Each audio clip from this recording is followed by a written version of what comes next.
Hello, everyone, and welcome to a wonderful game from yesterday's title Tuesday. It is 14-year-old, I think maybe 14, 13-year-old Artem Lebedev. He's a candidate master versus Hikaru Nakamura, and this is the only photo of him available online as it's from the FIDE website. So he's a little bit older, but it's the only one we have. So that's why I'm using this one in case you were wondering. And I understand why you guys recommended it. It is quite a brutal game. So yeah, let's dive straight into it. And for those who still haven't, feel free to join the Lichess tournament tomorrow. I will be live streaming it. I'm going to have some guests in the stream, Rafael and Maxim from Lotus Chess. We're going to answer some questions, talk about all sorts of stuff and have a really good time. Over 150 people already registered for the tournament, so feel free to join and show them who is the greatest. Now, getting back to the game, Artem with white opens with pawn to e4, and Hikaru goes for his usual pawn to g6. He opts for the modern defense, and usually it's the exact same setup always. We have pawn to d4, bishop to g7, knight c3, pawn to a6, knight to f3, and pawn to d6. So this is how it's mostly played, and it's becoming more and more popular, especially for Blitz and Bullet, as it's not all that easy for white to handle this, especially since no one really learns how to play against this because you don't consider it a serious opening. You're probably thinking like, okay, if anyone plays it, I'm just going to win, as that's what we all do. But yeah, you have to know a couple of things.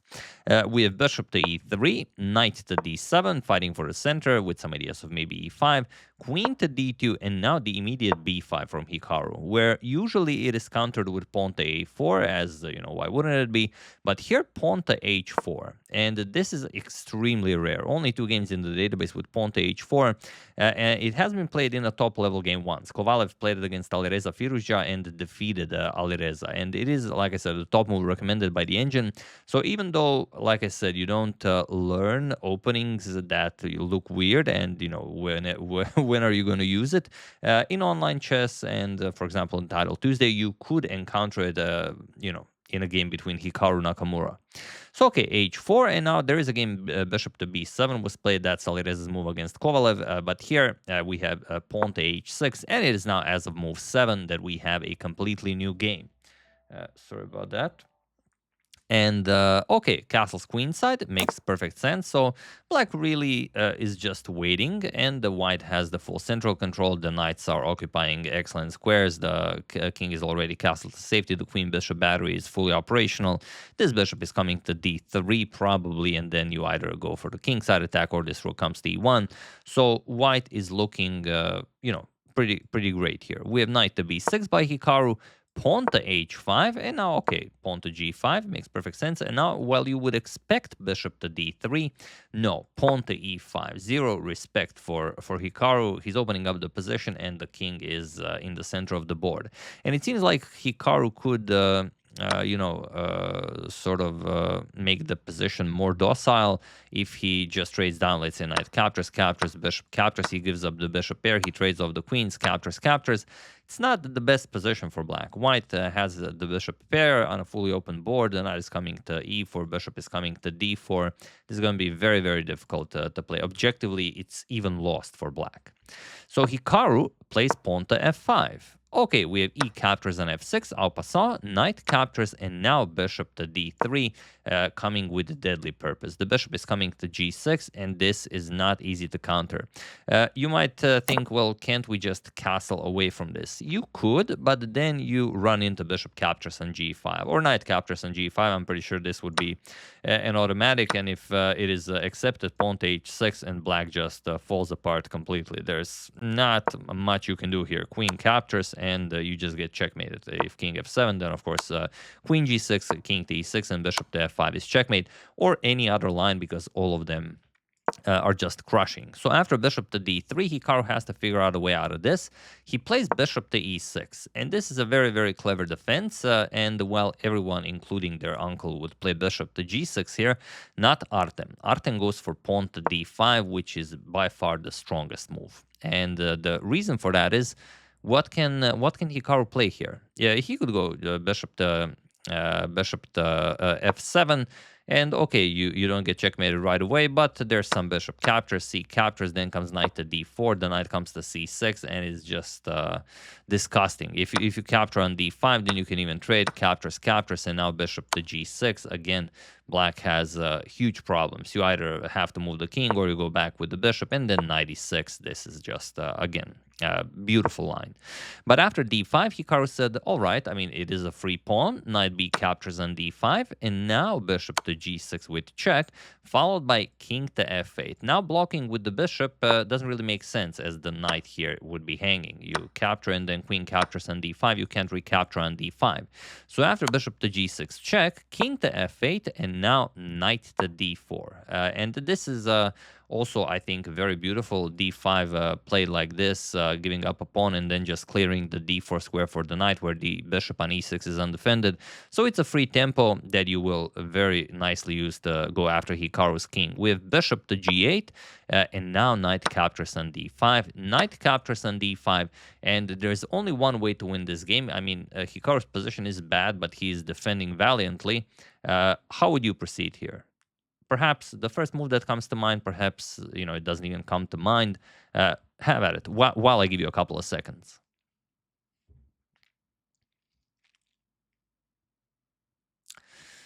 So for those of you who were able to do it, congratulations on always looking for the cleanest and quickest way to your opponent's king. And for those of you who just want to enjoy the show, it is pawn to f4.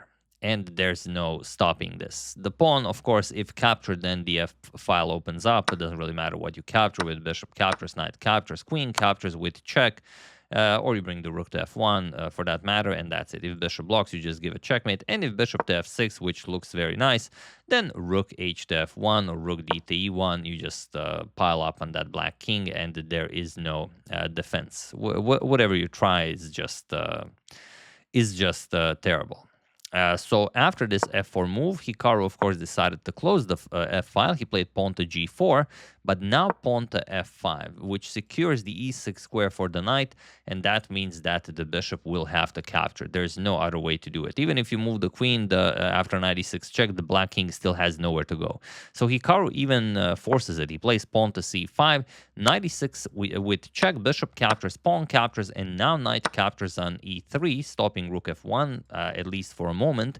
Queen captures, and now bishop to f6, seemingly stopping everything, but here comes queen to e4. Beautiful centralizing move, and Hikaru is left moveless, as I like to say, if that is even a word. King to g7, we have bishop to f7, preparing queen g6 check, so rook h7, freeing up the h8 square for the king, and now rook h to f1, king to h8, and now finish the attack. There's one way, that you can end the game on the spot. I'm sure you see it, but just for fun. Yes, of course, rook captures on f6. This is what was played, and Hikaru played one more move, captures on f6, e7, and that's it. Hikaru played queen c8, but also it was in this position on move 26 that Hikaru Nakamura resigned the game, as there is nothing more to be done here. There's no defense against the e8 queen, and there's no even a move that you could attempt. Like you move the queen. Okay, you already play queen c8, so you might as well just bring a queen or a rook into the game. And then after captures, you will simply pick up the queen. And look at this. Black is up in exchange, but also down a queen. It's a very, very unusual position for Hikaru to be in, and of course it would be silly to continue playing a game like this. So after queen c8, he resigned, and an amazing victory for Artem Lebedev. This really impacted Hikaru quite a lot in the standings. These are the, at least the top 15. So the tournament was won by Alexis Arana. Andrei Sipenko also had 9.5 points. Then with 9 points, we have Dmitry Andreikin, Denis Lazovic, Magnus Carlsen, and Renato Terry. With 8.5, Tuan Minle, Parham Maksudlu, Hauen Shu, David Paramian, Eric Kilik, Murad Ibrahimili, and Alireza Firuja with 8, Levon Levaic with 8, Kagan Ahmad with 8, and so on and so on. I think in the end, Hikaru was like 21st or something. So yeah, pretty tough loss in round 4, and an incredible game. And this is what I like. He didn't care who his opponent was. Maybe he didn't know who his opponent was. I have no idea.